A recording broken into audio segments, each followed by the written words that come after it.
Ito yung update sa mga sisiw natin mga idol. Pangatlong araw na lang mga idol. Namatayan sila ng dalawa. Kagabi isa, nung nakaraang gabi isa. Dalawa na yung namatay. Okay naman sila. Temporary lang kasi itong brooding cage ko. Ayan o. Ano to eh. Hinanaw lang sila dyan sa bahay ito eh. Yung bahay ko na hindi pa tapos. Ilipat ko yan sila mga idol doon. Yan, ginawa pa natin yan. Yan. Hindi pa tapos. Yan. Ito yung brooding cage natin.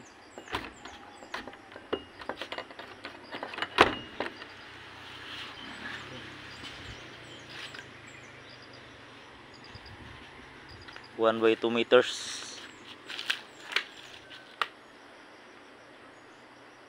Goods for 100 heads na yan. Kinain sa mga idol. Matapos yan, mapasok mo yan doon. Tapos lagyan ng sahig yan. Tapos ipa. Ay lagyan ng mga sako na trapal, aluna. Tapos lagyan mo ng ipa. Tapos paano mo ito sa gilid pag ganyan. Tapos dito lagyan mo ng trapal palibot yan. Saka yung taas, saka lagay ka ng ilaw dito, lagay ka ng dito. Pwede ko ito lagyan ng puste sa gitna. Lagyan ng ilaw. Yun lang. Hindi pa tapos. Inubertayman ko to.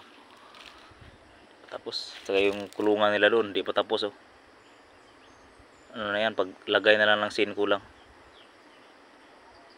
Yun muna ang update sa mga buhay-buhay natin mga idol. Sa pang araw-araw natin na buhay. Maraming salamat.